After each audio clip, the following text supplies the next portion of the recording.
People in western North Carolina are still cleaning up from Helene tonight. In fact, the recovery and the rebuilding has been underway since that storm hit 11 days ago. The grim task of searching for people who didn't survive this storm includes the use of K9 teams. And CBS 17's Mariah Ellis is live for us tonight. You had a chance to talk to one of the handlers who has been in Nash County about that process. And I would imagine it's got to be emotional for that handler.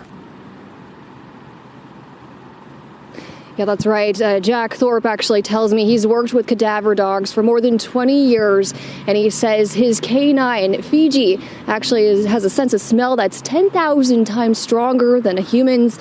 He says what could often be a 2-hour search actually drops down to just minutes in cases. However, he says the emotional toll will last so much longer. Oh, I know. A tail wagging, 3-year-old long-haired German Shepherd, excited for a day at the park. She's a little skinny, she's just a little tiny thing, but she's a hard worker. Jack Thorpe is a Nash County Sheriff's deputy and director of the North Carolina Troopers Association K9 Search and Recovery Unit. So she's gone out on the initial line, so now she's going to start gritting on her own. He says the demonstration with his K9 named Fiji recently became very real. Thorpe sharing this video of the team searching days ago through a destroyed home, now filled with 18 inches of mud. Everything was just wiped away. It's part of the aftermath from Hurricane Helene. There was just devastation everywhere. You could look 360 degrees and you can't find an area at all where we were standing where there wasn't devastation. Searching on both land and water, working across multiple counties up to 16 hours a day. Thorpe says the team recovered 20 bodies in 10 days. One young man, I don't know how old he was, he looked like he was in his 20s.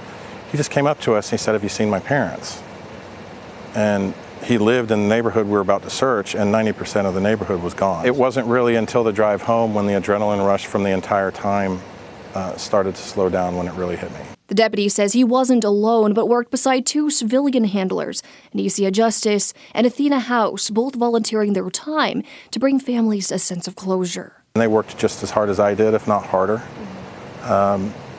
When I was down, they kept me up. When they were down, I kept them up. And then the next day, we went back to work. For Thorpe, a simple stop and stare is often the hardest moment during the search, knowing not just a scent, but someone's been found.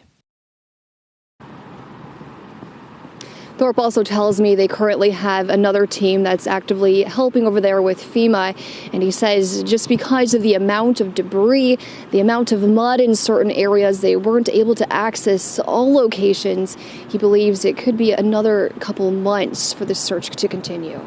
Mariah Ellis, CBS 17 News. What an emotional yet important task. All right. Thanks so much, Mariah. We appreciate it.